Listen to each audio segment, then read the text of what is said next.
ആറന്മുള ഭഗവാന് ഓണസദ്യയ്ക്കുള്ള വിഭവങ്ങളുമായി മങ്ങാട്ട് ഭട്ടതിരി ചുരുളൻ വള്ളത്തിൽ യാത്ര തിരിച്ചു. ഇത് 4ാം തവണയാണ് മങ്ങാട്ടില്ലത്തെ അനൂപ് നാരായണ ഭട്ടതിരി പാരമ്പര്യ അവകാശം ഏറ്റെടുത്ത് അകമ്പടി തോണിയേറിയത്. മങ്ങാട്ട് കടവിൽ നിന്നും വായിക്കുരവയുടെയും വഞ്ചിപ്പാട്ടിന്റെയും അകമ്പടിയിൽ കരക്കാർ ചേർന്ന് ഭട്ടതിരിയെ യാത്രയാക്കി.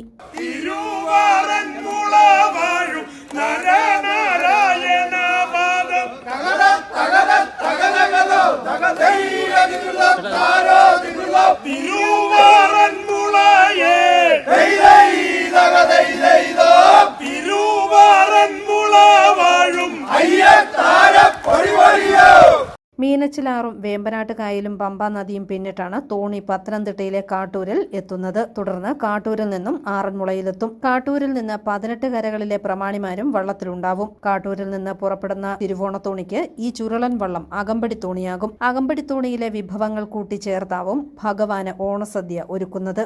തിരുവോണ ദിവസത്തെ അത്താഴ പൂജ വരെ അനൂപ് നാരായണ ഭട്ടതിരിയുടെ സാന്നിധ്യം ആറന്മുള പാർത്ഥസാരഥി ക്ഷേത്രത്തിലുണ്ടാവും. ഇവിടുന്ന് നമ്മളിപ്പോൾ ഉച്ചയ്ക്ക് 12 മണിയോടുകൂടി ഇറങ്ങിക്കഴിഞ്ഞാൽ രാത്രി ഒരു 8-8:30 നമ്മൾ വെളിയനാടെത്തും. അവിടുന്ന് അന്ന് തങ്ങിയിട്ട് പിറ്റേ ദിവസം പൂരാടത്തിനന്ന് വെളുപ്പിന് ഒരു 4 മണിയോടുകൂടി ഇറങ്ങി ഉച്ചയ്ക്ക് ഒരു 11 മണിയോടുകൂടി തിരുവല്ല മൂടത്തുമടത്ത് എത്തിച്ചേരും.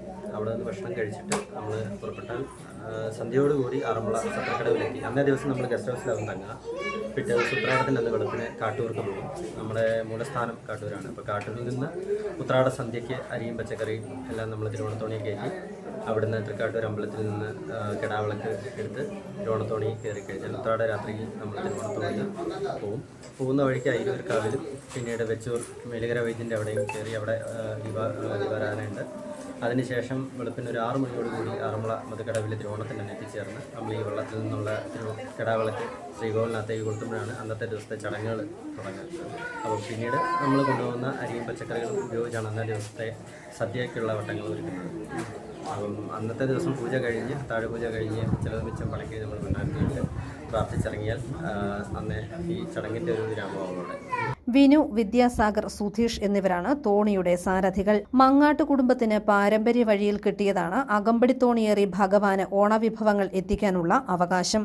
മൂലസ്ഥാനത്തു നിന്നും കുടുംബം പിന്നീട് കുമാരനെല്ലൂരിലേക്ക് താമസം മാറ്റിയെങ്കിലും പാരമ്പര്യ അവകാശം അതേപടി തുടർന്നു. വിദേശത്തായിരുന്ന അനൂപ് നാരായണ ഭട്ടതിരി യാത്രയ്ക്കായി ശനിയാഴ്ചയാണ് നാട്ടിലെത്തിയത്. സ്പീക്കർ തിരുവഞ്ചൂർ രാധാകൃഷ്ണൻ ഉൾപ്പെടെയുള്ളവർ മങ്ങാട്ട് ഭട്ടതിരിയെ യാത്രയാക്കാൻ എത്തിയിരുന്നു. News bureau, Kottayam.